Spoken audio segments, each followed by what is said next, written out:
ৰাজুৰ বয়স ১২ বছৰ আছিল। সি তাৰ ভনীয়েক আৰু মাক-দেউতাকৰ সৈতে বাস কৰিছিল। সিহঁতৰ পৰিয়ালটো বহুত দুখীয়া আছিল। দেউতাকে চহৰৰ এখন ডাঙৰ দোকানত কাম কৰিছিল। তেওঁ বহুত কম টকা দৰমহা পাইছিল। সিহঁত যেনে-তেনেহে চলিব পাৰিছিল। ৰাজু আৰু ভনীয়েকে ঘৰৰ ওচৰৰে এখন চৰকাৰী স্কুলত পঢ়িছিল আৰু সিহঁত স্কুলৰ পৰা অহাৰ পাছত ভনীয়েকে ঘৰৰ কামত মাকক সহায় কৰিছিল আৰু ৰাজুৱে দেউতাকক টিফিন দিবলৈ গৈছিল। এদিন সিহঁত দুয়োটা স্কুলৰ পৰা অহাৰ পাছত ৰাজুৱে যেতিয়া দেউতাকক টিফিন দিবলৈ গৈছিল, তেতিয়াই সি ৰাস্তাৰ কাষৰে এখন দোকানত এখন খেলা বস্তুৰ বৰ ধুনীয়া হেলিকপ্টাৰ দেখিলে। হেলিকপ্টাৰখন দেখি সি তালৈ চায়েই ৰ'ল। তাৰ পাছত সি দোকানখনৰ ভিতৰলৈ সোমাই গ'ল আৰু দোকানীজনক সুধিলে, সেই হেলিকপ্টাৰখন উৰে নেকি? তেতিয়া দোকানীজনে ক'লে, "অঁ হয়, উৰে।" কিমান দাম বাৰু?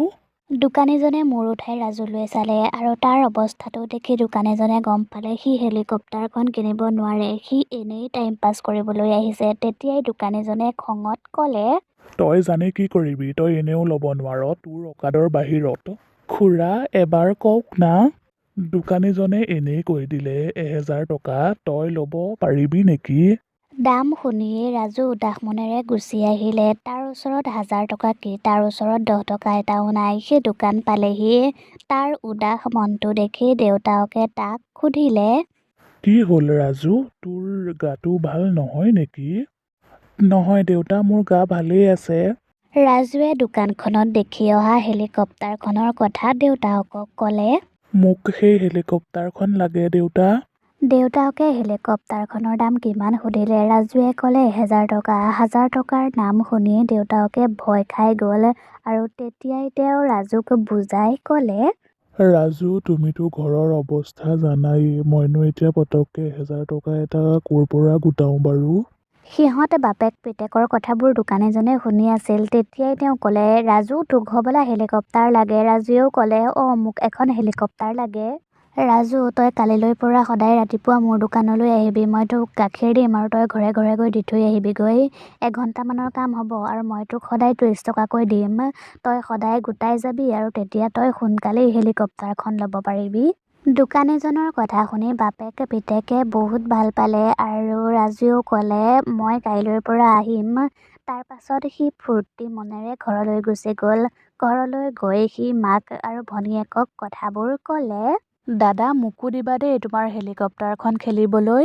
কিয় নিদিম ভণ্টি, আমি দুয়োজনে মিলি খেলিম দেই। ককায়েকৰ কথা শুনি ভনীয়েকে বৰ ভাল পালে আৰু পিছদিনাৰ পৰাইয়ে ৰাজু কামত লাগি গ'ল। সি এঘণ্টাৰ কাম আধা ঘণ্টাতেই কৰি আহে আৰু সেইবাবে দোকানীজনেও তাক বৰ ভাল পায়। সেইবাবে তাক কেতিয়াবা ৩০ টকাৰ ঠাইত ৪০ টকা দি দিয়ে। লাহে লাহে ৰাজুৰো পইচা গোট খাইছিল আৰু তেনেকৈয়ে এদিন, চোৱাচোন মা, লাহে লাহে মোৰ টেকেলিটো ফুল হৈ আছে। টেকেলিটো ফুল হোৱাৰ পাছতে মই এইটো ভাঙি হেলিকপ্টাৰখন লৈ আহিম। ৰাজুৰ কথা শুনি মাকে একো নক'লে আৰু তেওঁ মিচিকিয়াই হাঁহিলে। কিন্তু এদিন হঠাৎ এটা ঘটনা ঘটিল। ৰাজু আৰু ভনীয়েক স্কুলৰ পৰা ঘৰলৈ আহিছিল আৰু মাকে খাদ্য বনাই আছিল। কিন্তু তেতিয়াই হঠাতে মাকৰ বুকুখন বিষালে আৰু তেওঁ মাটিত বাগৰি পৰিল। মাকক দেখি দুয়োটা ল'ৰা-ছোৱালীয়ে বৰ ভয় খালে। দাদা, চোৱাচোন চোৱা, মাৰ কি হৈছে? ৰাজুৱে নিজেই ভয় খাই আছিল। তাৰ পাছত সি ভনীয়েকৰ সৈতে মিলি যেনে তেনে মাকক বিচনাত শুৱাই দিলেহি। তাৰ পাছত সি দৌৰি দৌৰি দেউতাকৰ ওচৰলৈ গ'ল আৰু দেউতাকক কথাবোৰ ক'লেগৈ। দেউতাকে কথাবোৰ শুনি দোকানীজনৰ পৰা ছুটী ল'লে আৰু তেওঁ ঘৰলৈ আহিল। তাৰ পাছত তেওঁ ঘৈণীয়েকক লৈ হস্পিতাললৈ গ'ল আৰু হস্পিতালত তেওঁৰ বহুত সময় চিকিৎসা চলিল। তাৰ পাছত ডক্তৰে ক'লে তেওঁৰ হাৰ্টৰ অসুখ হৈছে। চাওক, আমি তেওঁৰ চিকিৎসা কৰিলোঁ। কিছু সময়ৰ পাছতেই তেওঁৰ চেতনা ঘূৰি আহিব। তাৰ পাছত তেওঁক ঘৰলৈ নিব পাৰিব। মই কেইটামান ঔষধ লিখি দিছোঁ, তেওঁক সময়মতে খুৱাই থাকিব। ডক্তৰে ঔষধকেইটা কাগজত লিখি হৰিক দি দিলে। হে ভগৱান, এই ঔষধখিনি কিনিবলৈতো ১,০০০-১,২০০ টকাৰ প্ৰয়োজন হ'ব। কিন্তু ঘৰততো ১০০-২০০ মানহে আছে। মই মালিকৰ পৰাই ধাৰ ল'ব লাগিব। তাৰ পাছত হৰিয়ে ঘৈণীয়েকক লৈ ঘৰলৈ আহিল আৰু ঘৈণীয়েকক ঘৰত থৈ সি পটাপট দোকানলৈ আহিছিল। কিন্তু তেতিয়া বহুত ৰাতি হৈছিল। সেইবাবে সকলোৱে দোকান বন্ধ কৰি ঘৰা-ঘৰি গুচি গৈছিল। হে ভগৱান, সকলোবোৰ দোকানচোন বন্ধ হৈ গ'ল। অলপ সময়ৰ পাছত ফাৰ্মাচীও বন্ধ হ'ব। আজিৰে পৰা এই ডক্তৰে ঔষধবোৰ তেওঁক খুৱাবলৈ কৈছে। নোখোৱালে হয়তো তেওঁৰ গা বহুত বেছি বেয়া হৈ যাব। কথাবোৰ ভাবি চিন্তি হৰি ঘৰলৈ গ'ল আৰু দেউতাকৰ মুখখন দেখি ৰাজুৱে সকলোবোৰ কথা গম পালে। তেতিয়াই সি তাৰ টেকেলিটো ভাঙি দিলে। টেকেলিটোত 1000 টকাৰ ওচৰা-ওচৰি পইচা জমা হৈছিল আৰু পইচাখিনি আনি সি দেউতাকৰ হাতত দিলে। দেউতা, আপুনি এই পইচাখিনিৰে মালৈ ঔষধখিনি লৈ আহকগৈ। মই এই পইচাকেইটা মোৰ টেকেলিৰ পৰা উলিয়াইছোঁ। কিন্তু ৰাজু, তইতো এই পইচাকেইটা। দেউতা, মাতকৈ মূল্যৱান হেলিকপ্টাৰখন হ'ব নোৱাৰে। মায়েই যদি নাথাকে মই হেলিকপ্টাৰখন লৈ কি কৰিম?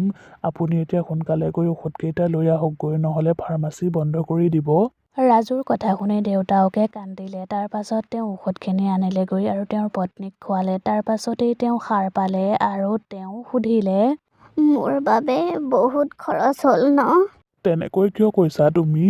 কিন্তু আপুনি ইমান পইচা ক'ত পালে? ঘৰততো বেছি পইচা নাছিল। আপুনি কাৰোবাৰ পৰা ধাৰ ল'লে নেকি? নাই লোৱা। তেতিয়াই মাকে ঘৰৰ চুকলৈ লক্ষ্য কৰিলে আৰু তাত পৰি থকা টেকেলিৰ টুকুৰাকেইটা দেখি মাকে সকলোবোৰ গম পালে আৰু তেওঁ কান্দিলে। তেতিয়াই তেওঁ ৰাজুক ক'লে, তাৰ মানে মোৰ ল'ৰাটো ডাঙৰ হ'ল। কিন্তু ৰাজু, তুমি এই পইচাকেইটা খেলা বস্তুটো কিনিবলৈহে গোটাইছিলা। তুমি এই টেকেলিটো কিয় ভাঙিলা?